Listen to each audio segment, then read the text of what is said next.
Good evening, everyone. Sir, is Ravi audible to you, sir?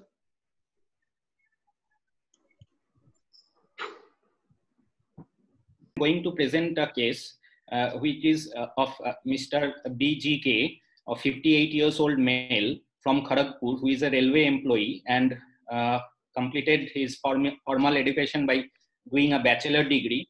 Admitted in this hospital, in our hospital, about 7 days back, and the informant is patient self. Chief complaint: my patient is a known case of chronic kidney disease stage 5, on dialysis for last 5 years, previously on peritoneal dialysis and now on hemodialysis through left femoral temporary dialysis access for last 1 month, admitted with anorexia and weight loss for about last 3 weeks, and progressive swelling of left lower limb for last 1 week. So I want to date back my history since 2016, when he was hospitalized for an episode of acute gastroenteritis, which was associated with severe dehydration, hypotension, and reduction in urine volume. He doesn't remember the amount of urine output. He was treated initially with IV fluids and IV antibiotics, with which he responded well. But during routine workup, he was found to have high creatinine of 4.5 mg per dl. He was also told to have bilateral contracted kidneys, and even after improving from the gastroenteritis episodes, his urine output transiently increased to around 1 liter, but the creatinine remained high, and it rapidly progressed to 9 mg per dl over a period of 2 weeks. There was no history of edema, frothy urine, or hematuria, any shortness of breath. There was no history of chronic over-the-counter medication abuse or any exposure to alternate medications. There was no history of anemia, bone pain, fever, joint pain, or rashes. There was no history of recurrent UTI in the past. No history suggestive of lower urinary tract abnormalities. No history of passage of stones in urine, visual or hearing abnormalities, blood transfusion, jaundice, hepatitis B, C infections, any sexual promiscuity, or IV drug abuse. He was initiated on dialysis through a temporary right-sided neckline in view of deteriorating renal function, as well as some uremic symptoms, which were anorexia, nausea, persistent vomiting, and progressive lower limb edema. Later, he was continued on 2 per week hemodialysis, and he was worked up for AV fistula creation by doing a USG Doppler of both upper limbs. But he was told to have poor caliber of veins, and AV fistula creation was not possible at that point of time. After about 1.5 months, after discussing with his consultants, physicians, he was a temporary a CAPD catheter was inserted, and he was planned for initiation of CAPD.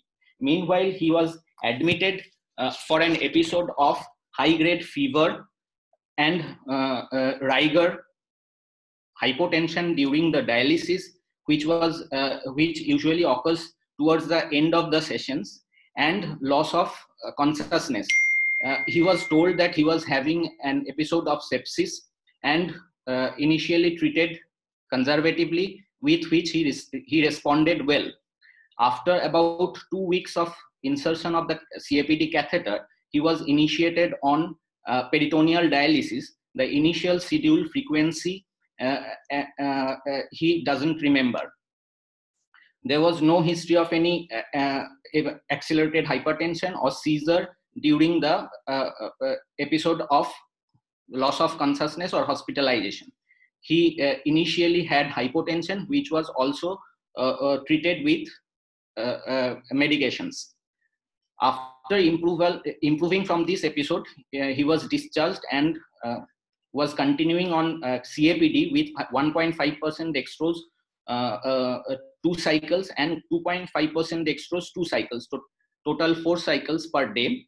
The approximate dwell time was around 4 to 5 hours, and he remained stable with a stable body weight. He remained euvolumic, had good appetite, and he had urine output of around 1 liter per day. He maintained his urine output of 1 liter for about next 1 year, but gradually decreased to around 200 ml over the next 6 months. During this period, he was found to have hypertension, which was controlled with a single antihypertensive medications. He denied any history of any accelerated hypertension, loss of consciousness, seizure, or blurring of visions, etc. during this period. He did not have any edema or shortness of breath. After about 2 years, while being on CAPD, he had an episode of fever, diffuse pain abdomen, and cloudy effluent, and was diagnosed to have episode of PD peritonitis, which he remembered that it was culture positive. The organism he doesn't remember.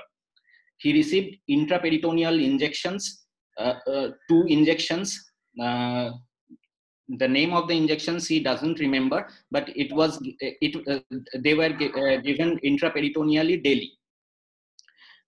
He had significant clinical improvement and was continued on peritoneal dialysis for next 1.5 years with the same schedule, and this period was apparently uneventful. There was no history of any exit site or tunnel infection or purulent discharge during the period of peritonitis. He was he maintained his hand hygiene, and he was adequately trained by a nurse. After about 1.5 years of the first peritonitis episode, he again suffered from a repeat peritonitis episode, and this was similarly treated. After improvement from the second episode, he had progressive edema involving both lower limbs. A PET test was done after about 2 months of the second PD peritonitis episodes, following which he was maintained on peritoneal dialysis for 6 days a week and hemodialysis through left internal jugular palm cath, a double lumen cuffed tunneled catheter, which and hemodialysis was done once per week schedule. He used to do hemodialysis in 2 different peripheral centers. After about 2 months, he again had fever, rigor, vomiting, and recurrent intradialytic hypotension, which used to occur after about 2 to 3 hours of initiation of hemodialysis. He was diagnosed to have catheter-related bloodstream infections, and therefore the palm cath was removed. He received some IV injections at the end of the dialysis sessions, which was the name of which he doesn't remember. Later on, he was continued on peritoneal dialysis 4 times a day, and among which 3 times was performed with 2.5% dextrose, and 1 time it was during the night time, and it was done with the icodextrin. Meanwhile, after 2 months, he again had an episode of PD peritonitis. This was the 3rd episode, and this time he had refractory peritonitis, and therefore the PD catheter was removed. Meanwhile, he landed up into hemodialysis, which was performed through left internal jugular access and was continuing hemodialysis. Later on, a second CAPD catheter was inserted, and meanwhile he was continued on hemodialysis and required to change the dialysis catheter to the right side. But after inserting the right internal jugular dialysis catheter, he noticed that there was swelling over the face and the right upper limb. Therefore, soon after initiation of the CAPT through the second CAPT catheter, the right internal jugular access was removed, which relieved the swelling. So after again about 2 months, he had similar episode of peritonitis, and which was again refractory, and he was initially treated with intraperitoneal antibiotics, but later on the PD catheter was removed. A left-sided brachiobasilic fistula over the arm was created with superficializations of the vein. This time, no venogram or angiogram was performed prior to doing that AV fistula creation. And he was maintained on hemodialysis through the left femoral HD axis. This while attending the OPD, he was on left femoral HD axis, and he complained of anorexia, nausea, loss, and weight loss of around 2 to 3 kg in last 1 month.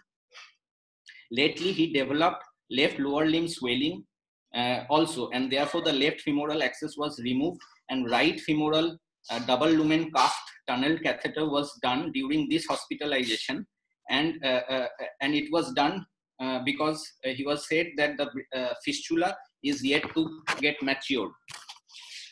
His hemodialysis, he remained compliant to the hemodialysis sessions, performed thrice per week hemodialysis. He continued to take diet of around 1600 to 1700 kilocalorie per day, and was compliant to the salt and water restriction. He used to take around 800 ml to 1 liter of water daily.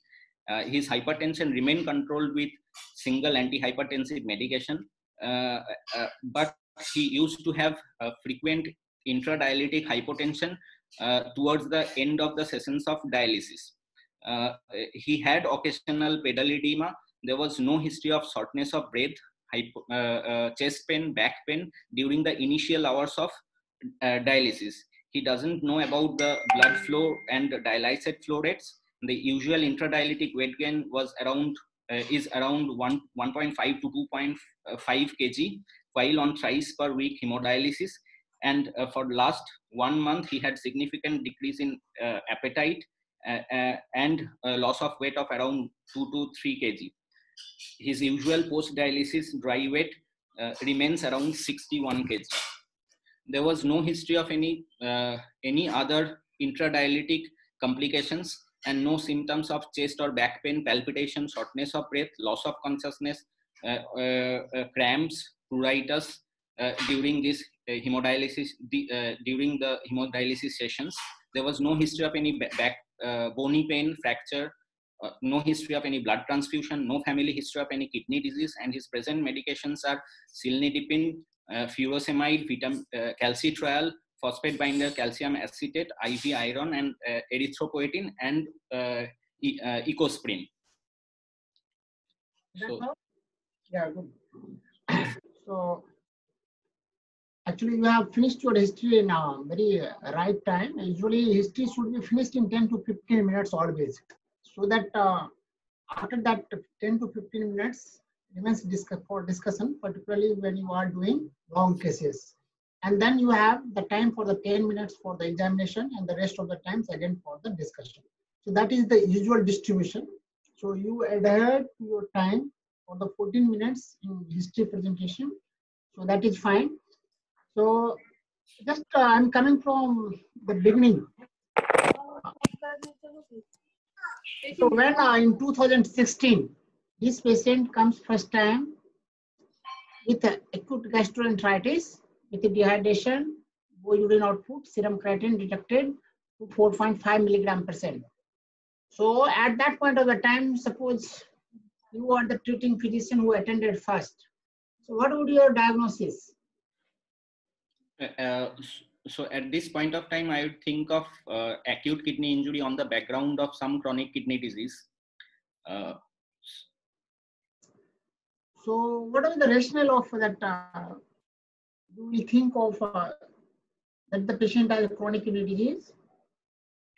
So this patient, while doing workup, he was found to have contracted kidneys. That pointed towards the chronic kidney disease. If the USG is not available, so and the patient was apparently asymptomatic, so the in that scenario, I will think of acute kidney injury only. So usually most of the times the patient, the way the patient presented might not have your ultrasonogram report at that point of time. So it is possible that you can think of only the patient is having acute kidney injury. That would be the most appropriate diagnosis there, because there is a different history of the dehydration. The patients required IV fluid, antibiotics for resuscitation. Yes, so sir. that is the one important. It is possible that some of the chronic kidney disease patients, they develop dehydration, they develop diarrhea, and may lead to acute or chronic kidney disease. This is fine. So tell me, what would be there in any patient when you can think of that? No, probably this is not only the acute kidney injury, there must be some existing chronic problem. Suppose this is an investigation, ultrasonogram is investigation. Ultrasonogram is not there. We are a clinician, so we have to judge clinically what would you like to see or try to find out in the patient that will show you probably this patient had chronic kidney disease.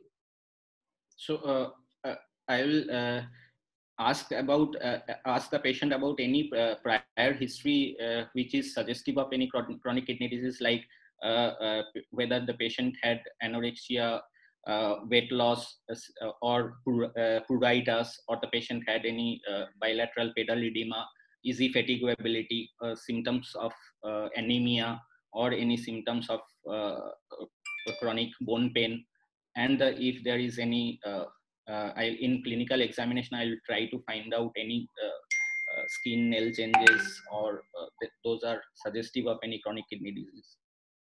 And as well as I'll do. But these are all non-specific symptoms. Yeah, you understand this here. Yes. What you have told us, that the fatigue, the fatigability, and not feeling well, these are all subjective. What we would try to see objectively, that will indicate that no, probably this patient had chronic kidney disease. Yes, sir. I couldn't get the question. So these are non-specific symptoms, can be seen because of this dehydration. Only the patient is feeling fatigue, the patient is not feeling well, this patient might have not feeling wellness for many other reasons. Yes, sir. You have rightly pointed out, some patients may from the distance look like this patient is very much anemic. So anemia does not happen in acute gastroenteritis. Yes, sir. Until unless there is some bleeding or other problems. Otherwise, it does not seem. So anemia is one thing. If the patient is anemic, then disproportionate anemia particularly will indicate the patient has chronic kidney disease. What else? Other than anemia, if there is any history of pedal edema, reduced urine output, any markers of urinary abnormalities like lower urinary tract symptoms. What urinary symptoms will indicate that patient has chronic kidney disease?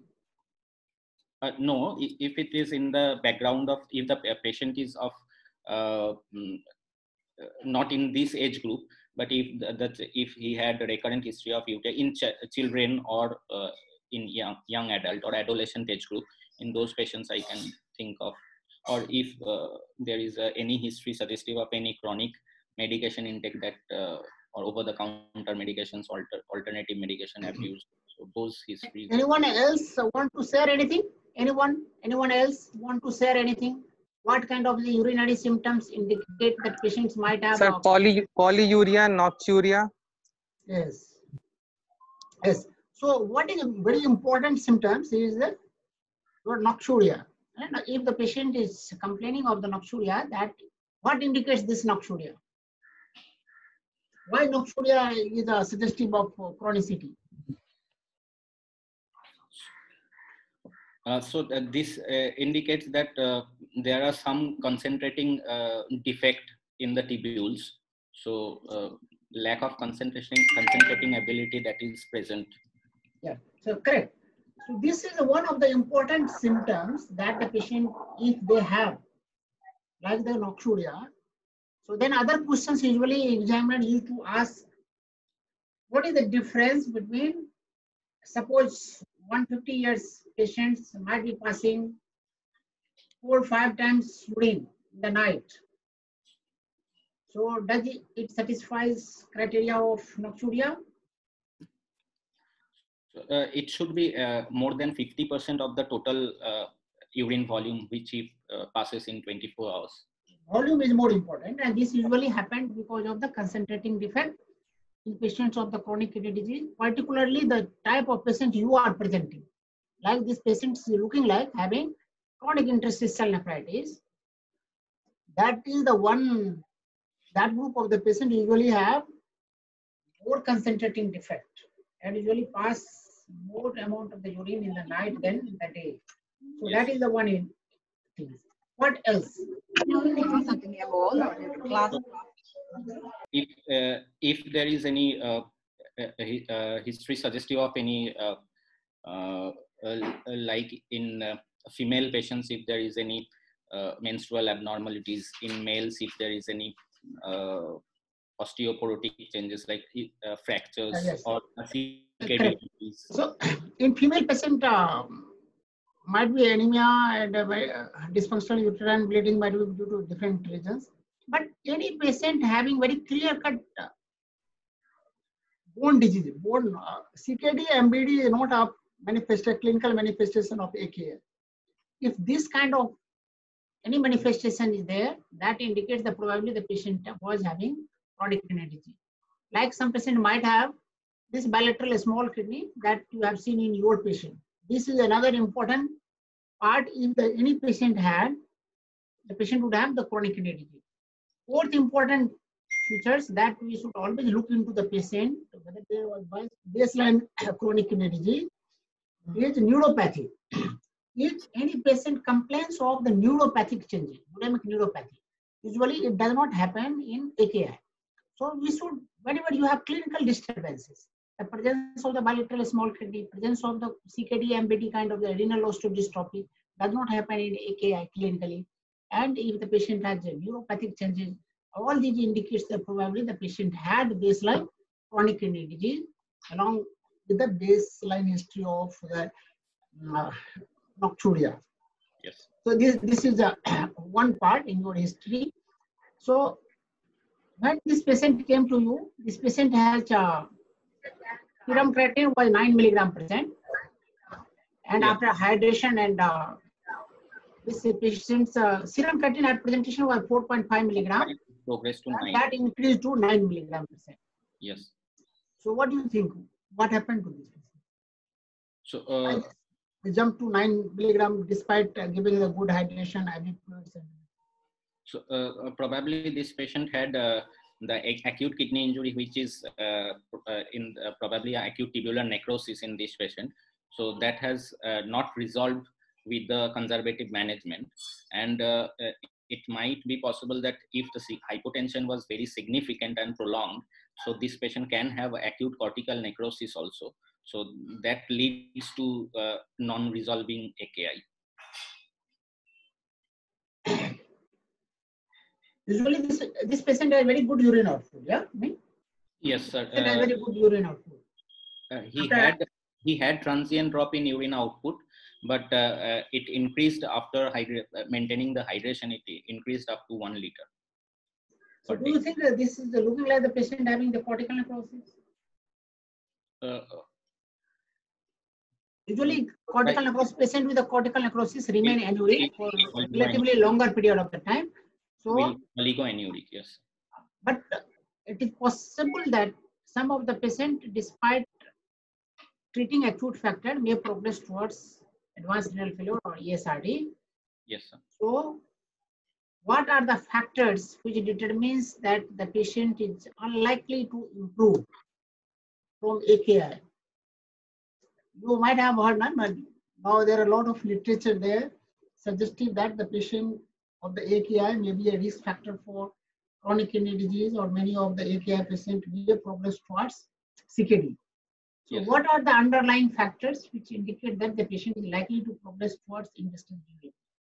So if the patient had background chronic kidney disease, if the patient had prolonged episodes of hypertension, and if patient is oligoanuric, that is oliguric AKI compared to the non-oliguric AKI, those patients progress fast.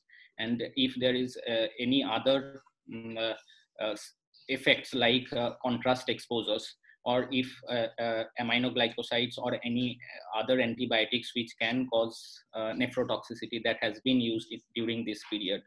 So all these factors are responsible. Particularly the patient having recurrent episodes of the acute kidney injury, recurrent AKI, patients with the comorbidities. These Yes. patients are more likely to progress towards chronic kidney disease, or they go to end-stage renal disease also. Yes. So, this patient, what do you think? What was your native kidney disease diagnosis here? So most likely this patient had chronic interstitial nephritis, though I will keep chronic glomerulonephritis as a differential diagnosis. The points in favor of chronic interstitial nephritis is that patient didn't have any symptoms of pedal edema, prodyuria, or urinary abnormalities ever detected. So this patient is in, and the patient was non-hypertensive. He developed hypertension almost after 1.5 or 2 years after he was diagnosed to have CKD. So all these features are in favor of chronic interstitial nephritis. But points against it, chronic interstitial nephritis, are the lack of significant anemia. This patient didn't have it, never required any blood transfusion, or significant symptomatic anemia. Patient didn't have any symptoms suggestive of CKD MBD, and never was significantly acidotic, probably because he never had complained of any shortness of breath. So all these points are against chronic interstitial nephritis. The points in favor of chronic glomerulonephritis is that this patient was probably having some underlying urinary abnormalities which was not detected, or the proteinuria was not significant, so that didn't cause edema. And moreover, the lack of anemia and CKD MBD that are in favor of CGN also compared what to. What kind of CKD MBD do you want to see in this patient? So, what kind of CKD MBD you are trying to see? Hyperdynamic bone disease. Those are hyperdynamic bone diseases, osteitis, fibrosa. So hyperdynamic is more commonly used term, yeah. Second, hyperphosphatemia, and secondary hyperparathyroidism. Yeah, secondary hyperparathyroidism is looking like the more appropriate word. High turnover bone disease you can think of. So that might be the one possibility, but in adults, whenever you see, you might have seen in your dialysis unit, many of your patients are on dialysis whose PTH level are very high. Yes, sir. But they are totally asymptomatic. Yes, sir. This is a common manifestation. Yeah. So clinically, it is very difficult to judge whether the patient has CKD MBD or not. Yes. So these patients require actually investigation.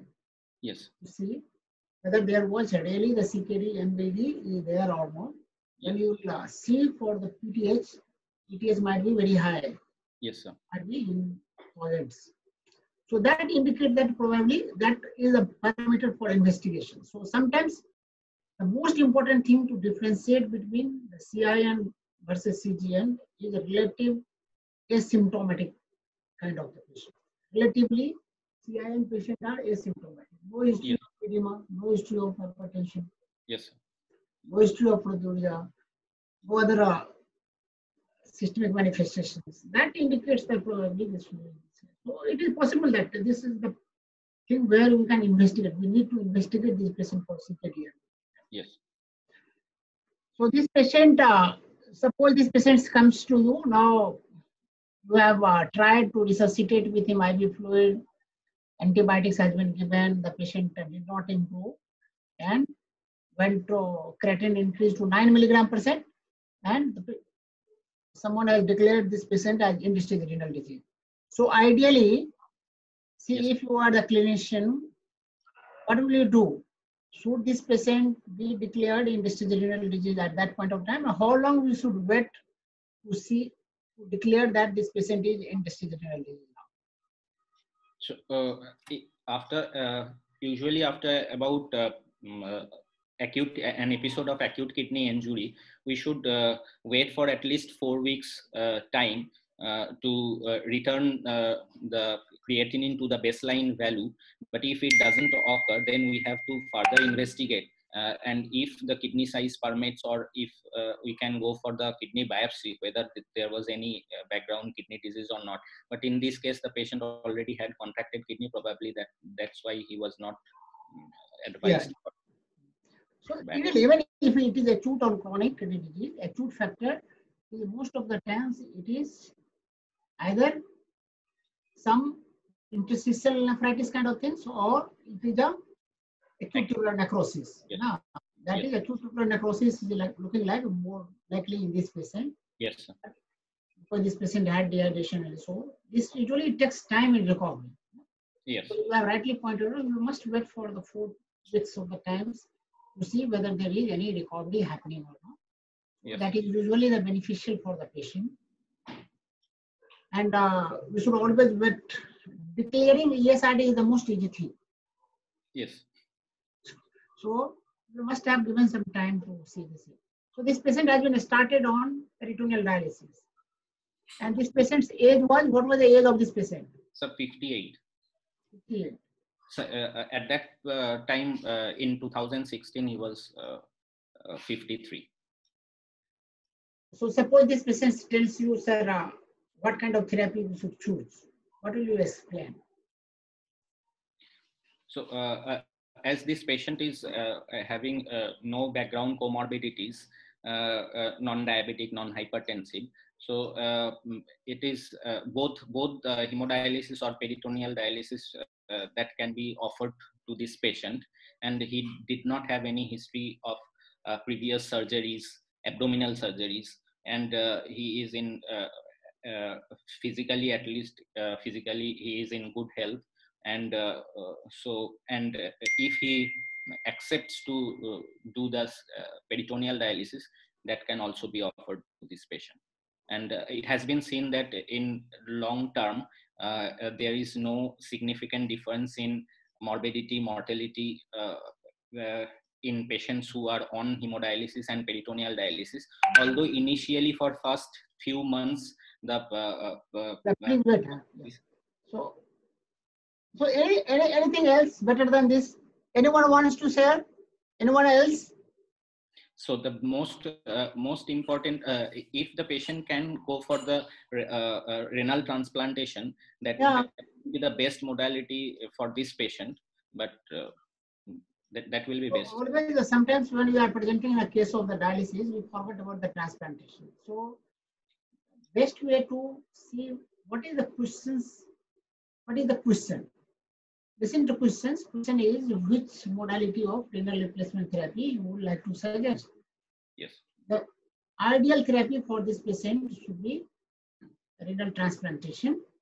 That should be offered first, and then we can explain about the pros and cons for hemodialysis versus peritoneal dialysis, and then we can offer them to choose one of them if they do not have the renal transplantation, or as a bridge therapy also. Even if they have choice of transplantation, what will be your bridge therapy, whether peritoneal dialysis or hemodialysis? Yes. So this patient has chosen peritoneal dialysis. That's yes, fine? Sir. Yes. So peritoneal dialysis. So suppose you are the physician and the patient asks you, why peritoneal dialysis? Why not hemodialysis?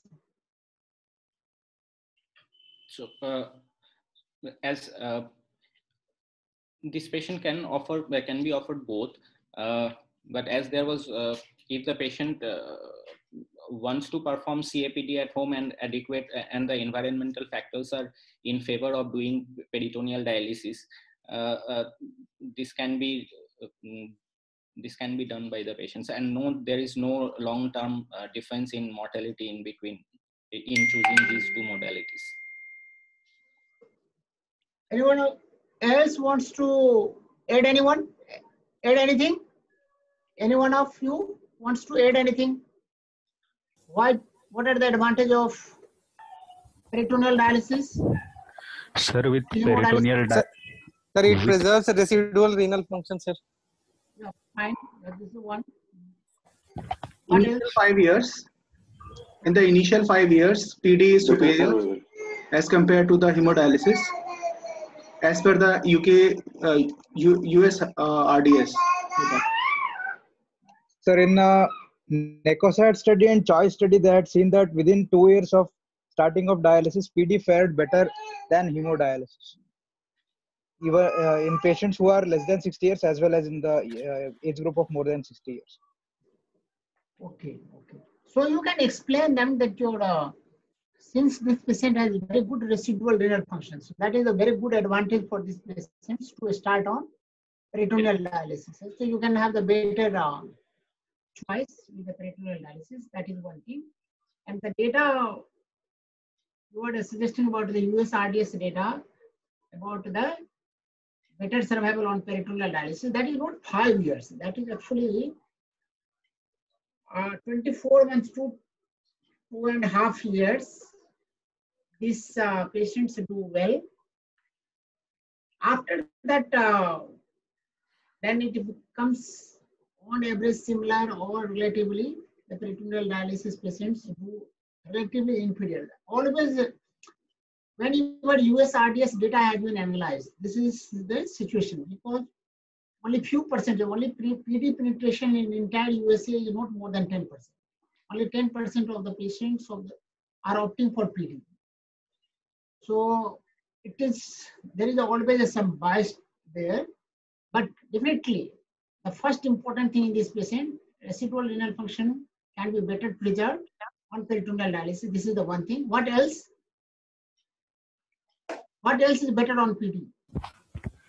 So there is liberty of fluid intake and dietary restrictions can be reduced in terms of You potassium. can have the liberal dietary intake, fluid intake particularly. That is the second. What else?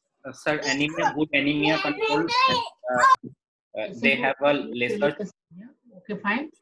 Lesser chance of atherosclerotic and cardiovascular morbidities and lesser inflammatory inflammations, because all these are because of the preservation of the residual renal function. And secondary hyperparathyroidism is also low because of the inherent endocrine functions of the kidney preservations. So what kind of, you have pointed out some very important point. What kind of the bone disease is more common in PD patients? Suppose on long-term PD patients, what kind of bone problem is? So in long-term PD patients, the adynamic kind of bone disease is more common because of the patients are being exposed to high calcium content in the PD fluid. Yeah, so adynamic bone disease on long-term PD is very common. And other important advantage is some blood-borne infections are relatively less. Blood-borne infections like this, hepatitis C, hepatitis B, kind of the transmission within even the unit is relatively less on CAPD. So that is another important advantage. And then patients require less erythropoietin. That is the one other important advantage. Yes. So suppose some patient is for the bridge of or the renal transplantation, and the patient wants that I want 1 or 2 years of the time to go for transplantation. Yes. Then also you can give him that your residual renal function will be better for the 2 years or 3 years on PD, so you can choose this therapy. And there are few studies in the past has shown patients on peritoneal dialysis, particularly if they are going for the deceased donor transplantation, they behave relatively better.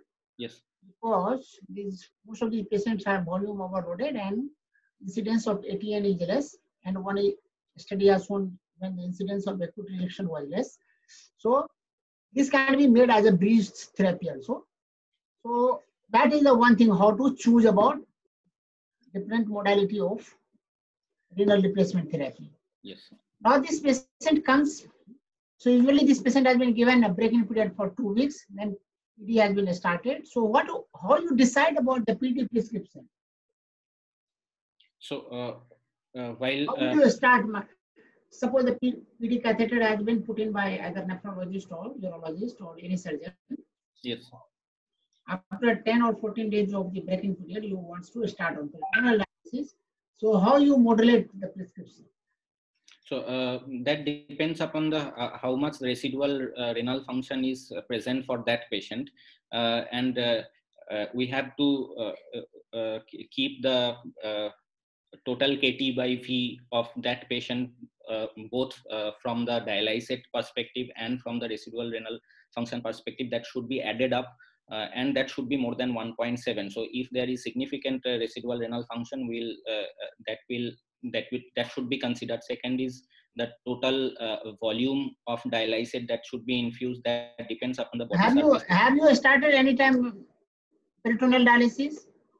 So no, in our center, sir, we do not perform peritoneal dialysis frequently. We have very few patients of PD patients who are already on peritoneal dialysis. So we have seen them, but never started by myself. So the basic problem that what we have to understand that actually any examiner will like to know really you have exposure of peritoneal dialysis or not. So this kind of answer gives that probably you are not exposed, so they will catch him. Reason being, usually you start peritoneal dialysis empirically. This is the empirical dialysis. You start with this 1.5% of the bag for half hour of the 4 exchanges, then gradually you increase in next 4-5 days to full strength of the 2 liter. If you want to do 3 exchanges or 4 exchanges like this. So gradually you increase. Yes. So when you are talking about the KT by V or PET characteristics, so when we should ideally do this? So when should we do this? Ideally after about 2 weeks of initiating the peritoneal dialysis first time, and then we can repeat performing this KT by V every 3 monthly, or if there is any symptoms of suggestive of inadequate PD, then also we can do it. 3 monthly is too. Whenever you answer this kind of the question, you must be either ready with the evidences where you have read. It is possible that some of the centers might be doing this kind of way, but usual practice is not that. So usually we do 4 to 6 weeks after the initiation of peritoneal dialysis. Yes. And then you do peritoneal equilibration test, PET test, and then at the same time you can test for the adequacy also. Yes, sir. Okay? Yes, sir. So how the PET helps in making your prescription? Yes, sir. So by doing a PET test, we can categorize the characters of the membrane into high transporters, high average transporters, low average transporters, and low transporters. If if the patient has patient is high transporters, then one way of doing PD is to wait for the APD, or other way we can reduce the dwell time or increase the concentration of the PD, or we can go for the icodextrin.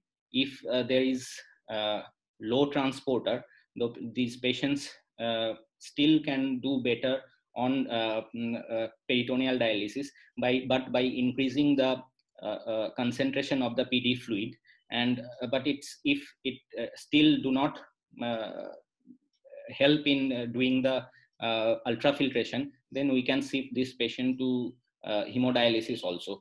Average transporters do preferably well with. Which group of the patients do best?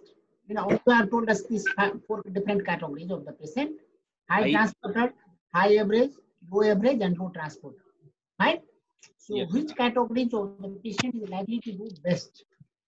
So, the high average transporters usually do best. Average Average transporters do best basically. So Yeah. I don't know exactly. Average transporters do best. But amongst the high and low average, high average versus low average, you will see the low average do relatively better than the high average also. And high transporters do not do that well. Why? Yes. Because the concentration gradient is lost because the glucose get absorbed rapidly into the through the peritoneal capillaries. So the gradient which is maintained initially, that is lost, and so we don't have ultrafiltration adequately. So one-liner answer should be like this: because of the low ultrafiltration volume. Do not go in explaining this. Low ultrafiltration volume probably. So that might be the one reason. But this patient has very good solute clearance. High Yes. transporters usually have very good solute clearance. Yes, sir. So then there should be some added advantage. Yes. But that is not there. The patients die off early. Yes. Because of the volume overload. Volume overload. Ultrafiltration is poor in this group of the patient, and we all understand majority of our patients die because of cardiac problem. Yes. So cardiac problem with the high volume overload is relatively more in high transporters. Yes. Low average transporters do better because of a very good ultrafiltration. Ultrafiltration is better. Yes. Despite being the solute clearance is low, the ultrafiltration volume is good, so they are able to better maintain their fluid volume. Yes, sir. So that is the other advantage of. And what will you do if there is low transport?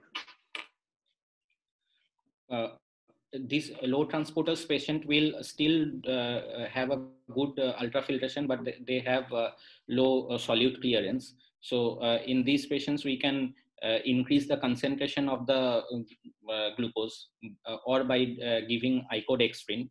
So that will help in maintaining the concentration gradient to some extent, and that will help in. And this patient do not require icodextrin. Why you would like to give icodextrin? This patient has very good ultrafiltration. Only yes, problem is there. Solute clearance is the problem. Clearance. So here comes the role of the patient's BMI. Body surface area. So yes. Two important things in consideration while giving you the final prescription is, one is the BMI of the patient and other is your PET characteristics. Yes. The patient with a very high BMI and low transport characteristics never give peritoneal dialysis. There should be. The patient is going to give worst on the peritoneal dialysis. Yes. If the body surface area is more than 2, yes, low transporter, this patient is no longer going to do well. If you want to continue on PD, you will have to vary PD with hemodialysis. Yes. Gives in between 2 sessions of hemodialysis and continue on PD. Alone it will be very difficult. Yes. So here comes the role of the BMI and body surface area. Body surface area. So in now PD prescription, how you decide? This is the usually asked questions from the PD experts. Usually in 4 to 6 weeks of time. Initial prescription is empirical. After 4 to 6 weeks of the time, you will do PET, you will see for the adequacy. Then, depending upon the PET and body surface area, we can mix and match which kind of yes. prescription can be given. Now, the questions can this patient had a high grade of the fever, hypotension, lost consciousness. This was the history. Huh? Yes, sir. This patient. And this happened after 2 years of the peritoneal dialysis. And someone has told him you have developed peritonitis. Yes, sir. Is it fine? Yes, sir. How PD related peritonitis is different from other peritonitis, surgical peritonitis? Tell me. So these patients usually have a single organism in if the PD fluid is being cultured. It's usually not polymicrobial, and this is other than And this, the route of entry of infection, that can be through the PD catheter or pericatheter. These patients can have tunnel infections or the exit site infections. They also can have translocations of bacteria from the gut or any other, like infections in the intraperitoneal abscess or peritonite, or if the patient has appendicitis or diverticulitis, that can also be transported. And most of the time these are through the PD catheter. And a hematogenic spread can also occur in some. Anyone else wants to add anything? Yes, sir. Hello, sir. Yeah, please. Sir, sir, this for this peritonitis, the cutoff is very low because of high concentration of glucose. The lesser number of organisms can cause the infection. So that's why even the neutrophil count is kept low. More than 100 or more than 50% is suggestive of cells and more than 50% polymorphism. Yeah. Yes. Yes, sir. So usually, why this count is less in PD-related peritonitis?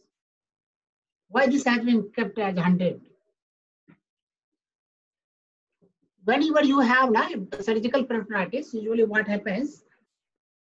Surgical peritonitis happens based on some history of, like you have rightly pointed out, some inflammatory lesion happened in the abdomen, like diverticulitis is there, appendicitis is there, or some other inflammation is there. So usually here is the peritoneal dialysis fluid inside the abdomen. Yes. You understood now? So whatever the cellular response comes in, that is diluted within that volume. Yes, sir. So this is the reason why only 100 cells looks like the sufficient for making the diagnosis, but it is not true for the surgical peritonitis. Usually cell count are kept higher, 200 or 250 cells per cubic. And here only 50% polymorph response, more than 50%, that is the one. So what is the International Society of Peritoneal Dialysis criteria for diagnosing peritonitis? ISPD, International Society, yes, sir. Yeah, ISPD criteria for diagnosis of peritonitis. Okay. So diagnosis consists of 2 out of the 3 of the following. One is the clinical criteria, one is the microbiological or criteria, and third is the culture. So the clinical criteria, that should include the patient should have fever, pain abdomen, and presence of cloudy effluent. And if we do the if we should have more than 100 cells per cubic millimeter of polymorphs and WBCs, and more than 50% should be polymorphs. And in culture, we should grow some organism. And if 2 of these 3 are present, then this patient is said to have PD peritonitis. Yeah. So 3 important things. I just used to remember this. Most important is the sign and symptoms of inflammation. And if the patient has pain, abdomen, tenderness, signs and symptoms, or cloudy effluent. Yes. This is the one. Then comes the cells, and third comes, suppose this patient's culture turns out to be negative. Yes, sir. But a smear turns out to be positive. So third important criteria is, you should tell like the isolation of the organism. Isolation of the organism. That can be either on the smear or it can be either on the culture. Okay. So a smear gives you a rapid report. Yes, sir. So sometimes a smear is so important that which one of the very difficult kind of peritonitis can be diagnosed only looking at a smear. Yes, sir. Which difficult organism can be? Sir, Cryptococcus and fungal both. Fungal sir. Cryptococcal भी sir, Cryptococcal भी India positive आ सकता है ना उसमें ground stain में भी. Cryptococcus is a fungus. So yeah, fungal infection. Sometimes you have the very important part. Important to look into a smear. Why I am giving you emphasis? So isolation of the organisms on the smear. You just identify fungus. This gives you the immediate treatment is removal of the PD catheter. So it becomes very important. So people should like to know what are the other differential diagnosis of suppose nothing is there, only cloudy effluent is coming. So what do you think? What would be the differential diagnosis of the clot influent? So after a dry, you might have encountered, when you see the PD practice, you might encounter the patient only coming with the PD clot influent, no other symptoms. So if the patient is, the test has been performed by a dry duel, or if the patient is already exposed to icodextrin, if there is any chemical peritonitis, and if there are some medications that can also induce cloudy effluents, and so chemical peritonitis, I agree with you. Sometimes chemical peritonitis. What else? Tell me some other important. So if there is a significant eosinophilia, or that can be secondary to some drugs, and if after tell me, Ravi. Sir, fibrin strands. Fibrin strands looks like the fibrin. It is not essentially cloudy. You can see the thread-like things are coming. So sir, any malignancies can cause cloudy effluent, and malignant effusions can have. This you are fine. Sir, drugs like calcium channel blockers can have. Calcium channel blockers has been reported with the same, but very rare. Yeah, please. Chylus, increased concentration of triglycerides. Chylus can be there, and sometimes the patients having the acute pancreatitis is there, and that totally mimic like the patients having the peritonitis. Dry abdomen. That also can give you sometimes confusion, like that probably there is some acute pancreatitis might be associated with sometimes the clot influence. This is just besides this, some very severe inflammatory changes. So rightly pointed out, you might have the chylous fluid, chyle, you might have the malignancy related, you might have the chemical peritonitis. So a lot of other differential diagnoses are there. So you should also be ready always. These are the frequently asked questions by the examiner, so that you can give this answer fluently. Yes. So this was the one important part. So suppose this patient comes with the peritonitis, how will you treat? So if the patient comes with symptoms suggestive of peritonitis, I will promptly take the PD fluid and send for investigation, and we'll start IV antibiotics empirically, and that should cover both the gram-positive and gram-negative organisms. We can choose from the for gram-positive coverage, we can choose among the vancomycin or cefazolin, and for the gram-negative coverage, we can use third or fourth generation cephalosporins, and even aminoglycosides that can also be used empirically. So that should be started, and most of the antibiotics are being given intraperitoneally. And for intraperitoneal antibiotics, we should ensure that the drug, the dwell time should be at least 5-6 hours time, so that the adequate time exposure occurs for that specific antibiotics. So okay. So dwell time, you will ensure that there must be 4 to 6 hours of the dwell time is there with the antibiotics. But yes, you are giving this antibiotics. How will you give this vancomycin? You have told us, no? So vancomycin, it can be given with a loading dose followed by maintenance dose. Loading dose is usually around 30 mg per kg dose, and it after the second dose ideally should be given after every 5th day. That should be repeated.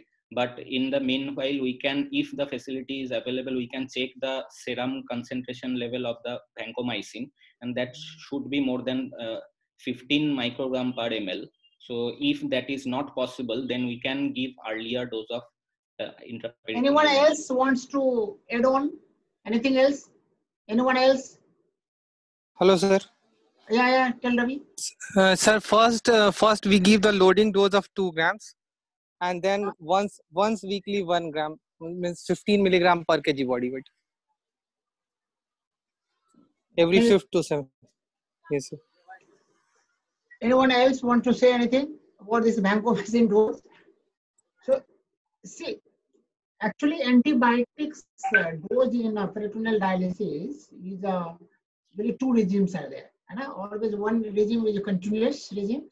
So in every exchange, you can give some amount of antibiotics. and one is intermittent regimes. Yes, sir. So intermittent regimes are usually preferred regimes because chances of spikings are relatively less in intermittent regimes. So in between, the iatrogenic peritonitis chances have becomes less. Touch contamination becomes less. So intermittent regimes are usually preferred in majority of the centers. Vancomycin usually, when you look at all the guidelines, usually given every 5th to 7th day, every 5th to 7th day, and every week you can give. So usually, when with intermittent regime, there is no regimes are telling that you should de-escalate the therapy. So 2 gram IP every 5th day, every 5th or 7th day, whatever you is convenient, that can be given up to 4 doses. Yes. Yeah. So this is the usual reason. So, but why you are giving every 5th or 6th day, 5th or 7th day, this vancomycin? Why not every day? Because that get absorbed through the peritoneal vasculature and achieve a serum concentration level that may go up to sky high if we give daily intraperitoneal in vancomycin. So that can cause toxicities. Okay. Anyone else wants to say anything? How the pharmacokinetics of the drug differs in peritoneal dialysis when you are using IP, vancomycin. This is not the normal pharmacokinetic of the drug. Usually this drug is not used. This I'm telling you, this drug is not usually used intraperitoneally. So this drug is absorbed in the systemic circulation. But again, it started secreting into the peritoneal cavity. So when you will see, there will be some concentration of the drug again comes with the next exchanges in which you have not added even antibiotic. So and that much of the concentration is sufficient to treat this much of this. Pili peritonitis is a local kind of the peritonitis. This is happening because of the touch contamination. So it does not require that high systemic dose.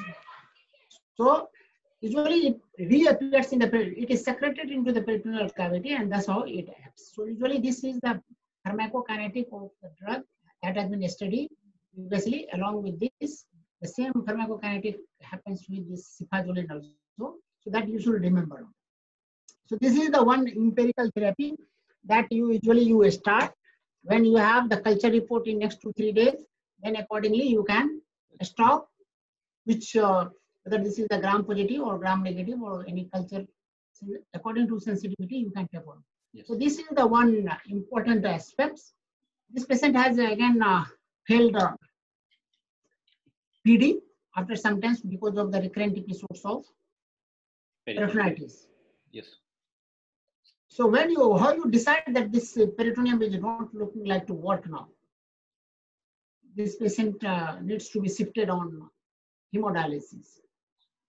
So if we will check the PET test, and if that suggests that this has a very these patients are low transporters and they are not having adequacy of peritoneal dialysis and having significant uremic symptoms. So one way is that if those patients can be shifted to hemodialysis. Other way, the patient, those who do not achieve adequate ultrafiltration even after changing the PD prescription. Or third is if the patient is having repeated episodes of peritonitis and that has caused significant peritoneal membrane character changes. So like these patients who have EPS. So here this patient have the two important problems happen with the recurrent peritonitis. One is the peritoneal adhesions happens. Peritoneal adhesions happens, and then you might have the difficulty in outflow. So that will be the one mechanical complications happens. Other importantly, you might have the loss of the surface area of the peritoneum. Yes. And usually this patient would have relatively very poor solute clearance as well as very poor ultrafiltration failure. So what are the different types of ultrafiltration failure? So it's of 4 types. The type 1 ultrafiltration failure is because of the rapid loss of the because of the increased effective surface area of the peritoneum, which is because of the neovascularizations, usually secondary to repeated episodes of peritonitis. So the glucose concentration gets absorbed. Glucose gets absorbed rapidly from the peritoneal cavity. Second is you are wrong. Yeah. Someone else wants to add anything? Modified PET test. Hello, sir. Yeah, what are the different types of ultrafiltration failure? Sir, 4 types. Yeah, 4 types. Sir, first is high transporter. Hello. Yeah, tell me. Hello. First is high transport failure. Second is low transporter. Third is there is a problem with lymphatics. And fourth is aquaporin 1 deficiency. Yeah, this is right. Yeah. So some books also tells this is only 3 types. And but whenever I have written any chapter, I have given these 4 different types of. Sir, I have written that also. So type 1 is basically what you have said. Just I am telling you, yeah, please. Type 1 ultrafiltration is also because of high transport characteristics, but there is difference. Type 1 happens during the acute episodes of the peritonitis. Rapid permeability happens, but in type 1 and type 2, there is difference. What is the difference? Type 1, solute clearance remains normal or remains increased, because during the peritonitis, what happens? Your solute is not a problem. Yes. Ultrafiltration is problem. So this type of failure is called type 1 failure. Understood? Yes. Type 2 failure, it happens because of what you have told us. On the long-term peritoneal dialysis, then when there is a neovascularization happens, and so there is increased absorption. So this is the typical high transporters, which happens due to long-term PD. Neovascularization happens, and then there will be rapid absorption, and the patient gradually, when the low average transporter becomes the high average or high transporters. High average becomes high transporters. So this kind of ultrafiltration failure is called type 2 ultrafiltration. Understood? This is the difference between type 1 and type 2. In both our transport characteristics are high, then only there will be ultrafiltration. In low transporter, you would not have. What happens? Sometimes you happens in the long-term peritoneal dialysis, you have solute clearance also low, because this patient is on the long-term dialysis. In first, you have good solute clearance, low ultrafiltration. In second, solute clearance also low, ultrafiltration failure also happens. So this is the type 2. And type 3, rightly pointed out by him, increased lymphatic absorption, and type 4 is aquaporin deficiency. How will you diagnose this? There is aquaporin deficiency. So by doing a mini PET test, we can identify those patients who are having, because these patients will have low sodium sieving. So if after 1 hour of PD, if dialysate sodium doesn't come below, should be more, the drop in the sodium concentration should be more than 5 to 10. But more than 5, cut off with 5. More than 5.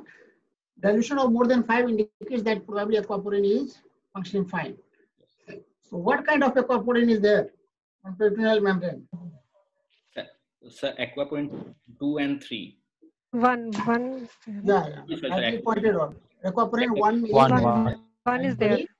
So why this happens? There is a dilution of this sodium. So these aquaporin channels during the first hour of PD that permits the flow of water more efficiently compared to the sodium. So during that period, first hours, only activations of the aquaporin happens. So only free water comes into the peritoneal dialysis fluid. So this dilutes. Yes. After 1 hour, other channels also open. Recruited. Okay. That's why then you cannot say definitely that this is happening because of aquaporin deficiency. So rightly pointed out. This is good, fine. Thank you. As then develop the multiple vascular access failure, and the patient was shifted on hemodialysis. This patient has been shifted on hemodialysis, and then he has a vascular access failure. What was the reason of this swelling of the neck? On the same, was swelling of the neck? Swelling over the face and the right upper limb, and this was during the right internal jugular catheter was in situ. So probably that patient is having the right-sided some obstruction or stenosis. So that because of the presence of the jugular catheter, the flow, venous flow obstructed, and that causes the swelling. So this was looking like probably right brachiocephalic, right IJB stenosis, right IJB or brachiocephalic stenosis. Brachiocephalic stenosis. Why is it not the superior vena cava stenosis? So that is also possible, sir. That in that case, the swelling of the face involves both sides of the face. In this patient, it's only right side. This was a single-sided. It is looking like the obstruction is above the level of the superior vena cava. Yes. So this might be the one. And so this patient has been planned for the brachial right radiocephalic fistula, and then femoral HD has been done. So, so what do you think at the end of your presentation? Is there anything in your examination which is adding on? Anything positive finding in examination? Okay. Tell me only positive findings. Don't tell me.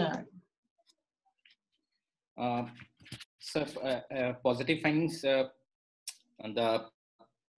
So fistula examinations. So in fistula examination, there was no skin changes or swelling or temperature or changes, but there is a thick cord-like thrombosed vein palpable on the medial aspect of the at the arm, left arm, where the epifistula is present. Distal, it is near the axilla. So probably this is a thrombosed vein, and the pulse, the thrill is palpable, but is only the systolic, and the bruit is high pitched on auscultations. And arm elevation test could not be done because the venous prominence which are not visible, and pulse augmentation is still preserved, and no other significant findings. So and at the end of the examination, if you will have to make your diagnosis, what will be your diagnosis of your patient? What you are going to write? So so this patient is my patient is having end-stage renal disease on dialysis, previously on peritoneal dialysis, and presently on hemodialysis. The peritoneal dialysis episodes were complicated with repeat peritonitis and refractory peritonitis. Let me come on this. What is the difference between, you have told me that time also that it is a repeat peritonitis. What is the difference between the repeat peritonitis and recurrent peritonitis? So was this really a repeat peritonitis? So by definition, repeat peritonitis is a peritonitis that occurs after about 4 weeks of the after the first previous peritonitis, and it occurs either by the same or different organisms. While relapsing peritonitis is within the 4 weeks of the previous peritonitis, and it's with the same organism, and recurrent is the... So repeat peritonitis here, you are telling now, so this is looking like 1.5 years, this is not a repeat peritonitis. So never use this kind of the word. The patient has again the second episodes of the peritonitis after 1.5 years. This is not a repeat peritonitis. Okay. So whenever you tell the repeat peritonitis, the examiner will catch. So repeat peritonitis is after four weeks of the. I understood, you know, but here you have told us the repeat peritonitis. So 1.5 years after, repeat peritonitis cannot happen.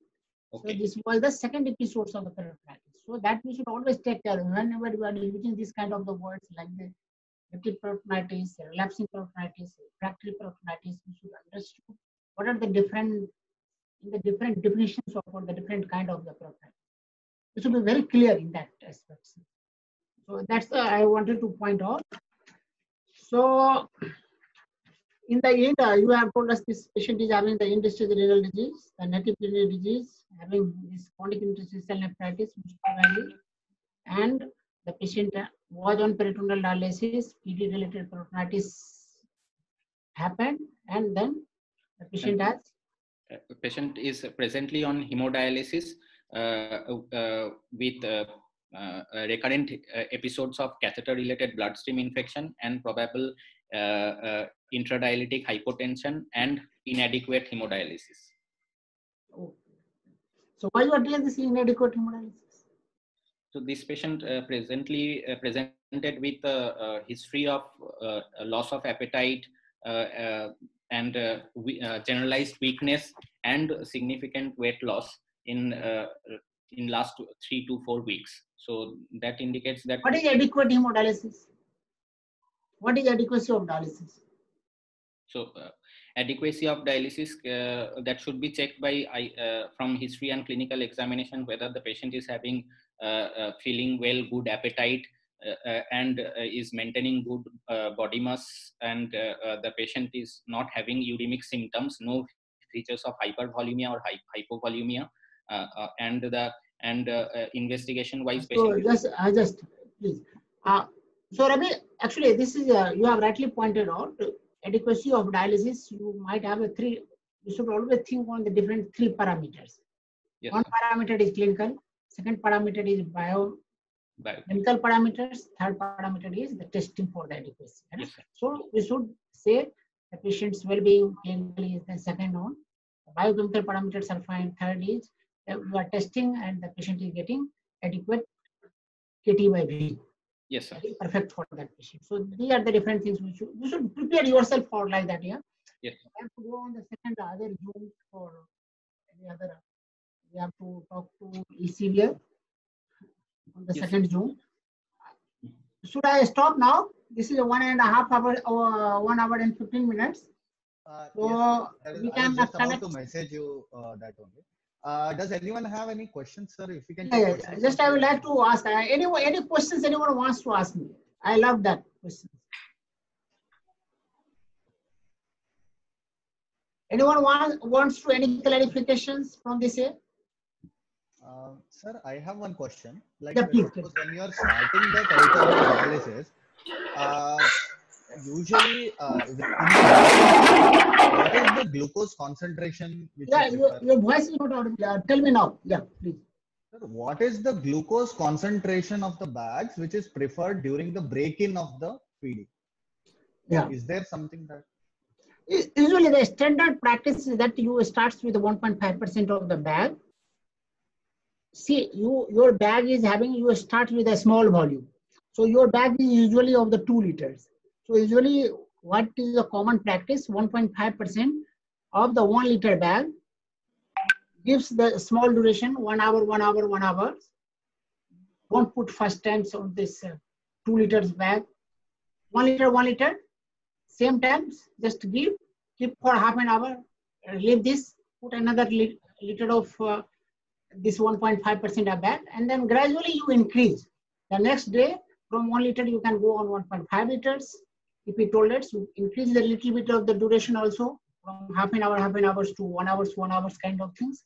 And so that they can finish off this. We can use all volumes, 2 liters of the volume, and then gradually by the end of the 4th or 5th day, we go by for the 2 liters and 3 to 4 exchanges, full time 6 hours or night well.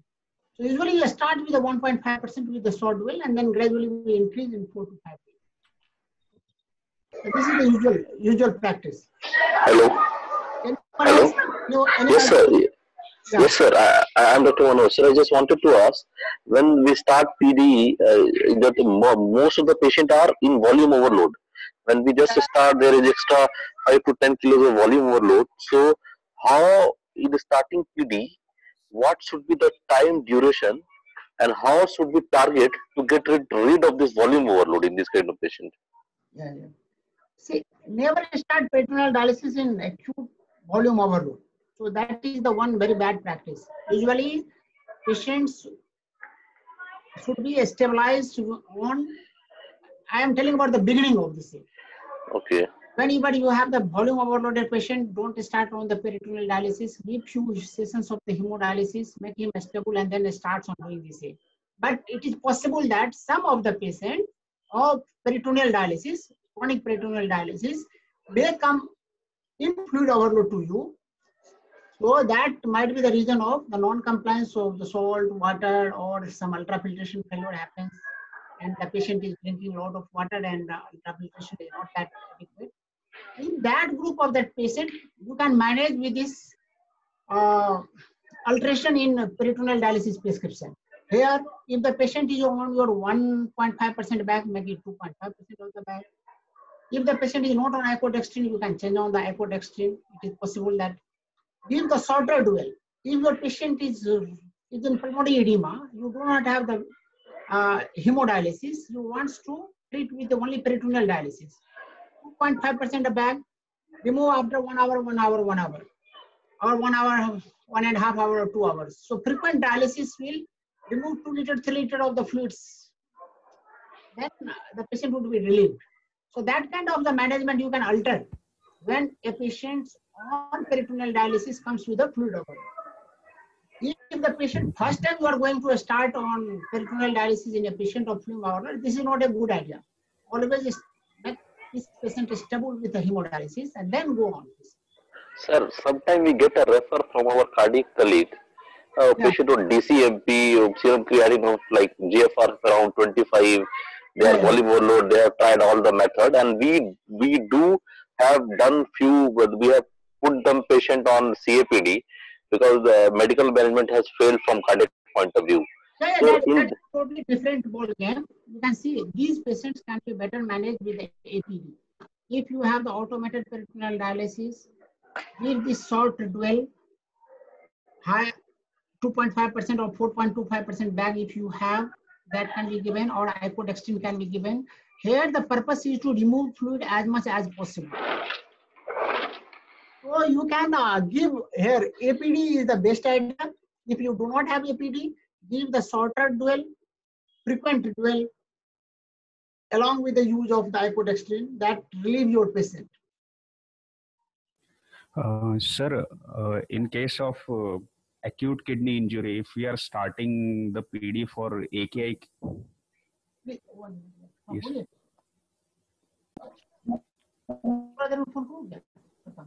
Sandeep, you want to ask your question? Yeah, please tell me. Yeah, sir. In cases of acute kidney injury, if we are starting PD, and for this chronic PD, sir, the prescription, will it be the same or it's going to be changed for acute kidney injury, PD in acute kidney injury? See, acute peritoneal dialysis, right, is totally different than the chronic peritoneal dialysis. Acute peritoneal dialysis in patient, most of the times the patient is very much uremic and patient is in volume overload also. Okay. Majority of the patient would have both things comes together. Because majority of the patient of the AKI would have the very low urine output, patient needs volume removal, and the patient is uremic also as well. So here the best prescription is you have to give the shorter dual. Yeah? Give 1 hour or 2 hours of the dual and do frequent exchange. And here the prescriptions also differs from your other. If you are starting with the acute PD catheter, then you got 1 liter or 2 liter, depending upon your patient's abdominal capacity, what is there, 40 ml per kilogram body weight for the children, usually you need to give dual volume. Then dual time should be shorter. It should not be like this CAPD happening 3 to 4 hours of the, or 4 or 6 hours of the dual. We have to give 1 hour of the dual most of the times, 1 hour or 2 hours duals maximum. So frequent dialysis, so that you have the better removal of the fluid and you have more clearance of the solute also. So this is the usual difference in the prescription, and these patients needs a little bit, every acute PD fluid bag needs to be replaced with after few dialysis exchange, and it's true because this patient becomes after sometimes hypokalemic. So you have to add on some potassium chloride also into the fluid. You have to add on some heparin, 1000 units per liter of the bag. so that your catheter do not block in between in acute PD. So that kind of change in the prescription is required in acute peritoneal dialysis prescription. Prashant, you had one more question? Good evening, sir. Sir, though delayed graft function is less in peritoneal dialysis as compared to the hemodialysis post-transplant, but is it that the graft rejection are more in peritoneal dialysis? Yeah, it is not established. One study has shown that the patients on PD who have gone for decidual transplantation, acute rejection episodes was less. So when I was also published one paper as a bridge, CAPD as a bridge to transplantation, in that study, acute rejection episodes were not different. But they have given the explanation that probably the patients having the preserved residual renal functions usually have the immune activation was relatively less, the chances of rejection was less. This was their theoretical explanation. Only one study has shown this, acute rejection episode was less, but you cannot believe on that. Was a smaller retrospective study, so you cannot see that. Definitely you cannot say that probably the acute rejection, but delayed graft function is definitely less because this has been shown consistently in many other studies, because our PD patients are relatively volume overloaded. So episodes of acute tubular necrosis or delayed graft dysfunctions happens less in this group of the patients. Parth, you have one question? Yes, sir. Just one question. What is the difference in the prescription when we do chronic urgent start PD? And how often do we do chronic urgent start PD? Chronic urgent start PD is not something different from acute peritoneal dialysis kind of prescription. Urgent dialysis, what do you mean to say?